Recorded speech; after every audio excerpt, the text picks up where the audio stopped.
Cheers, VC, vinyl community, or anyone who's partaken in this video. So, here's to you. A tip of my hat to anybody who's watching. All right, and I guess we'll get out of the way what is the obligatory drink.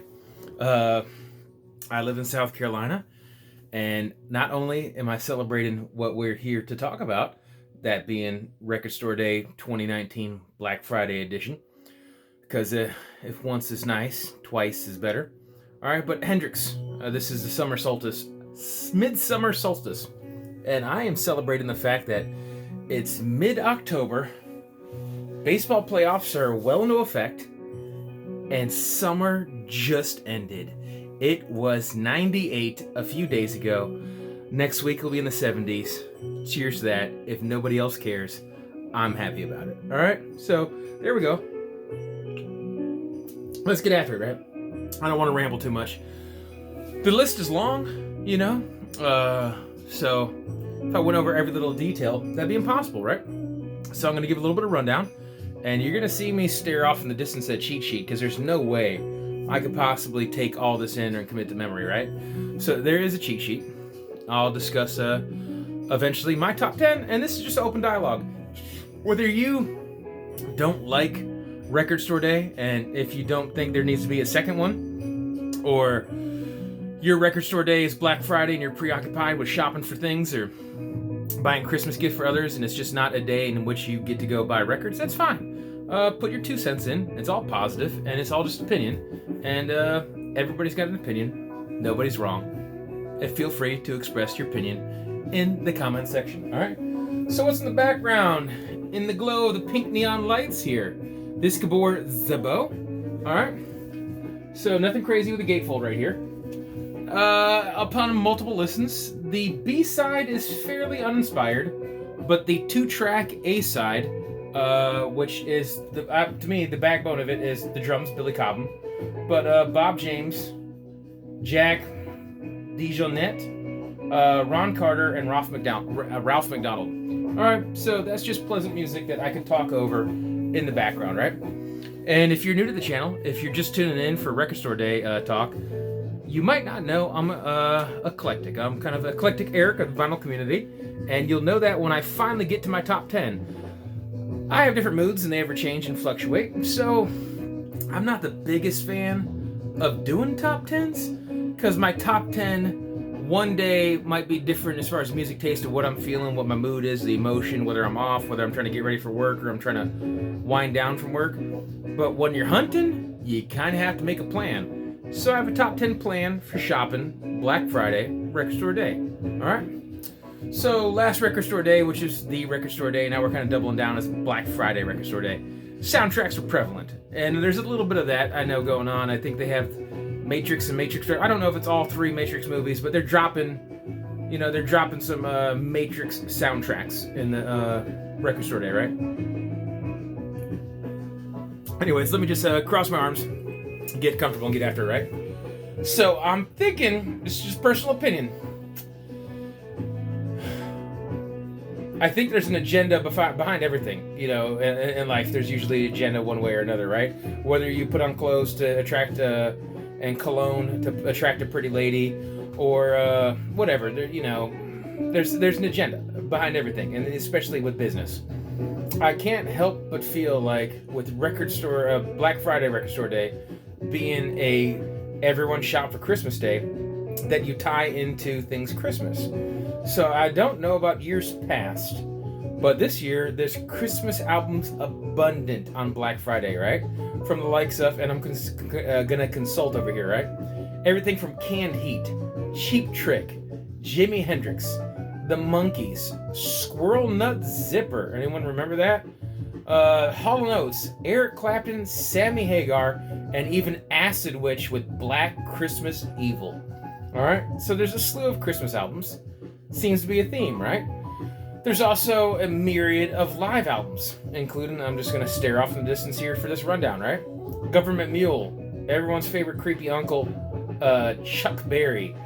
And by the way, if you're doubting me, album. Look up the history of Chuck Berry. Creepy. All right, there's videos to watch too if you really want to burn a nightmare into your brain. Devo, Les Claypool, Sebastian Bach. I want to say that one's at the Whiskey A Go Go circa 2003. I don't even have that written down, but I thought that one was kind of intriguing. Apparently, it's one hell of a performance. Sebastian Bach's a little bit of a diva, got out of shape, was on reality TV and everything, but it's kind of hard to die at the dude's pipes. If it's not your cup of tea, that's one thing, but the dude has some freaking pipes, right?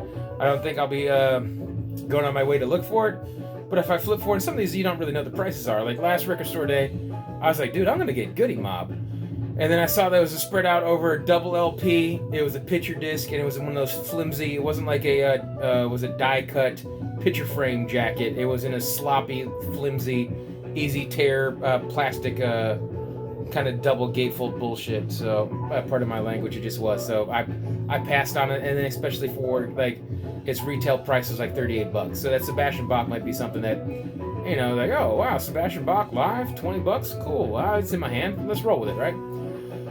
Sid Vicious, Fu Manchu. These are all still live albums, right? The Doors, Leon Redbone, Jeff Buckley, James Brown. That's another one of those things where it might come down to price and what else I stumble into. You know, like James Brown might be one of those things if record store days just picked over and you're not really getting your top choices and you only got 2 or 3 in your hand and one of those are James Brown, you're like, yeah, I like this. But if your top 10 stack goes the way you want it to, then for me, James Brown, because he's easily accessible, there's so much James Brown to listen to, that might be one that goes back in the pile if I end up with a stack. But if pickings are thin by the time I get to the record store, then James Brown would be one I'd like to own, right?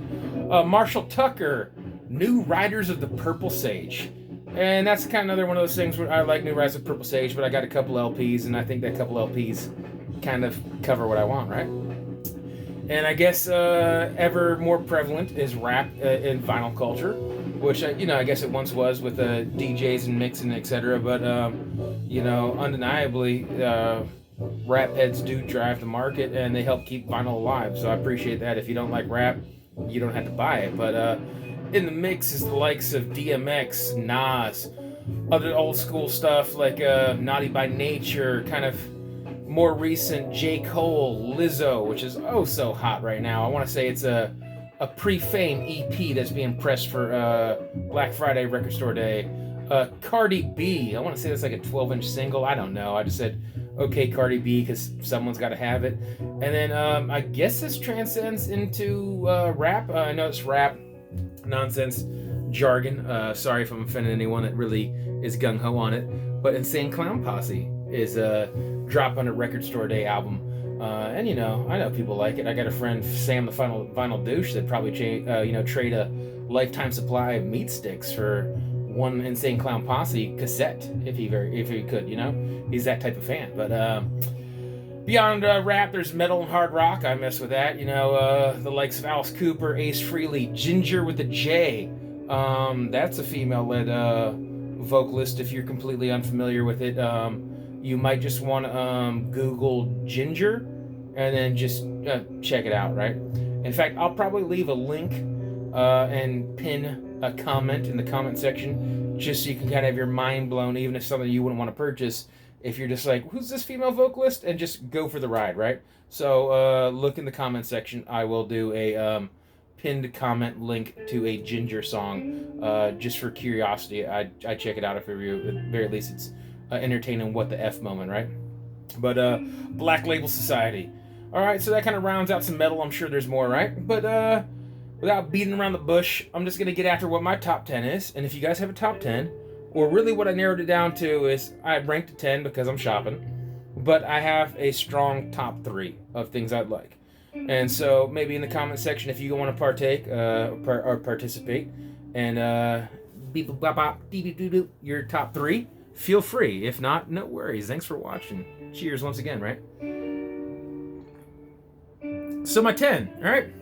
I like a little jam band nonsense, right? And I don't mean it dismissive like nonsense. I mean, everyone's taste in music could be nonsense to someone else, right? But what I do mean by that is that it's not my go-to, but it's something I grew up with, right? And the nonsense part would be, like, it's not my go-to favorite, right? But Fish, Story of a Ghost, is going to be pressed for Record Store Day, right? I don't have any Fish on vinyl. In the wake of losing all my CDs and cassettes and everything once upon a time from roommates and roommates' dogs and ex-girlfriends and brothers-in-laws and all the things that happen in life, I'm sure plenty of people can relate to that. I owned Fish and it's just never got replaced. I'd like to own some Fish again. If it looks like a cool press and it's not grossly overpriced, it's in my hand, I'll buy it. All right, so in the same lines, Jerry Garcia, 1980, live, right? I like Jerry Garcia. I like Grateful Dead. Seen him perform. Good show, like the music, but Grateful Dead is another one of those bands and all things Grateful Dead oriented. Bob Weir and the Dead and Company and all that. The music's infinite. Everyone already knows if you're listening to the Grateful Dead, you're listening to Jerry Garcia, you're listening to it live. And there's no shortage of live Jerry Garcia affiliated music. So if it's something I could stumble into and it's in my hand, I'm all about it. This past record store day, the whatever you call it, the true record store day or the 420 record store day, it always seems to be right around there, and I just recall that because that's my birthday. But I was hoping to stumble into it, and I didn't. All right. They're online. I'll probably just step into it. I'd like to have it, but it's not hurting me, right? I've acquired Grateful Dead since then, and rock on, right? So, like I say, if you don't know, like I say, eclectic, I'm going to shift straight from jam bands to aforementioned, right? Nas, Stillmatic. You know, I'm an early 80s baby. I went to high school in the late 90s, early 2000s, and I watched the transition of the evolution of rap into gangster rap, into everyone talking about lust for money, into dope boy status, into this mumble rap stuff. And I remember when there was actual lyricists and lyrical content, and Nas was one of those figureheads that, you know, drop lyrics and spit fire. All right, not like Dylon, Dylon, Dylon, but, you know, actual spit hot fire. All right, so Nas, Stillmatic. Once again, it kind of falls in that Goody Mob thing. Like if it's a stupid picture disc in a crappy flimsy sleeve and it's at $40, I have no desire to own it. But if it's in a nice jacket, you know, it's in that 20-something range, it's not a double or triple LP spread out for no apparent reason, I'm with it. I'd like to own some Nas, right? And also, tying back to my youth, being in my mid to late 30s here, I'm 36 years old as we speak, I remember when MTV was legit. And part of it being legit was the Unplugged series. My sister was a huge fan of Pearl Jam. And Pearl Jam Unplugged is being pressed for Black Friday Record Store Day at my number 7 spot. If I could stumble into that, I'd certainly like to buy it. If I find doubles, it might be a gift for my sister. Or if I just find one copy, I might just listen to it and pass it on to her, right? My sister's a big fan of Pearl Jam. She made the voyage down to my neck of the woods to see him live in concert a year or two ago and said she had a baller of a time, right? All right, getting to the number 6 spot. And this really goes into the, man, he performed live, and I really regret I never got to see him live. He passed away before I had a chance to see him live, and I really regret not going out of my way to take time off to drive up to Charlotte, North Carolina and see him when I had a chance. But Ronnie James Dio, if once again kind of go to that Sebastian Bach or some of these other people, if you don't like that genre of music, you have to respect their voice. Ronnie James Dio belted words out in a operatic fashion, and he was amazing. I'm a big fan of Ronnie James Dio. Rainbow in the Dark live. If I just stumbled into a bunch of Dio recently. Old Rainbow stuff in really good condition. I'm filling out my Dio collection. Actually just upgraded and sent off a decent copy I already had as VCLT. And yeah, so I have enough Dio. So it's one of those things, do I really need it? No. Am I a big fan of it? Yes. So if the stack is thin and Dio's in my hand, it's a definite purchase, right? Also, in the kind of middle, but a little bit harder, you get a little bit more thrashy range. Overkill. I'm gonna be straight up honest. I don't know what happened in my youth when I was listening to Slayer and Megadeth and Anthrax and Metallica and all this other ruckus, just being a young, you know, meathead deviant of sorts, right? I don't know what I was doing where I just kind of slept on, or my friends, my social circle, we weren't playing and listening to Overkill, but I stumbled to some recently. I've been listening to their catalog and I freaking like it, right? So Overkill Electric Age, the deluxe edition. It's going to be pressed for Black Friday, right? So if it comes to my hands, I'm buying it, all right? And so, just missing the top 3. This is really all about, the gold, silver, and bronze, right? What I'm really going after on Black Friday, record store day, right?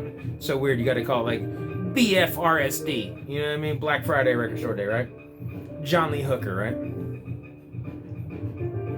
This A-side is great, by the way, once again. I don't know how well you hear it in the background, but I really enjoy it. A little uninspired on the B-side. It ends off with a cover of Summer Breeze, but I still dig this album. It's not terribly expensive, and this is in a pretty good condition. I want to say it's like a $10 record, right? You see it's still nice and glossy. There's no ring wear. Outside of the first 20 seconds being staticky on the A side, where people probably harsh drop needle drops, the rest of the album plays flawless. If you find this and you kind of dig what's in the background, I'd give this a go, right? So, number 4, John Lee Hooker. That's what I was getting after. I interrupted myself, if I'm not mistaken. I tend to do that. Black Knight is Fallen. That's more live. I like John Lee Hooker. I have it on CD. I grew up in the household. My dad was a blues man. Saw him live in concert. Really fortunate to do that.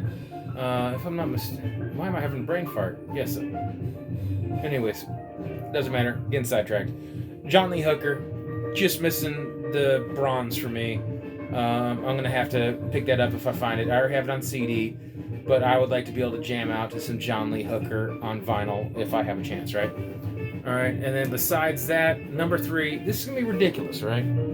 This is for the sake of wall hanging. I'll be honest. When I'm telling you what I'm trying to get after and why I'm trying to get after it, Masters of the Universe, the oh so terrible, but now it's so bad it's good movie from the cartoon in the 80s. I'm gonna say that movie came out circa 88 to 90-ish, if I'm not mistaken. Great album cover. I looked it up when I was on the little, and I'll send a link to in the description, right?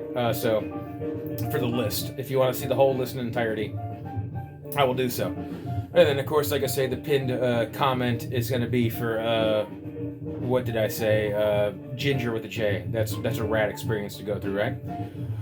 But so, Masters of the Universe, if you didn't know, Skeletor was the Master of the Universe on some nerd shit, completely sidetracked. He-Man was just trying to keep him bay. It was He-Man and the Masters of the Universe. He-Man and his goons were the Masters of the Universe, right? 800 copies. If that was one of those things that said 1,500, 2,500, 3,000 copies, probably, maybe, I'd still want it. I'd probably buy it. But the fact that it's limited press of 800 copies, it's just enough for nerds to maybe be like, I want that. I have one shot, or it's going to get pricey, right? So as dumb as it is, I will listen to it. If a friend wants to reminisce and wants me to needle drop on it, I'm totally with that. But I just really, for honest to God's sake, just want it for the sake of framing and put on my wall.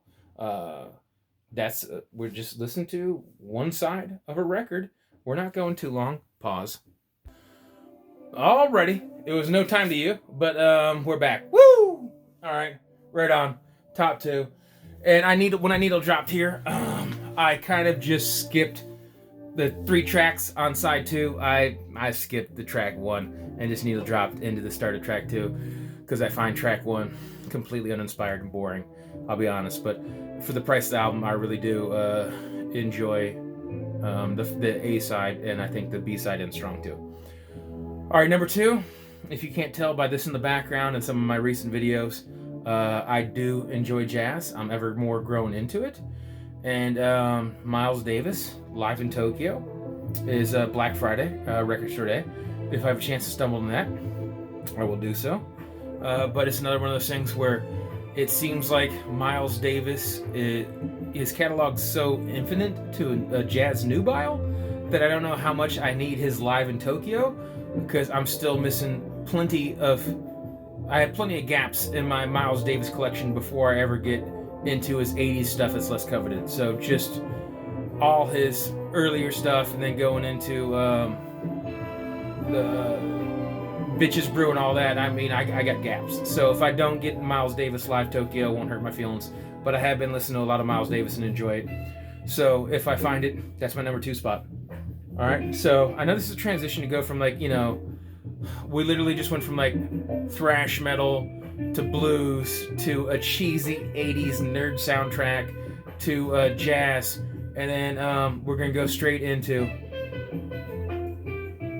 Outside of me always telling people that I need to repress Mars Volta, and now they're finally repressing this Ozzy catalog for this 90s stuff.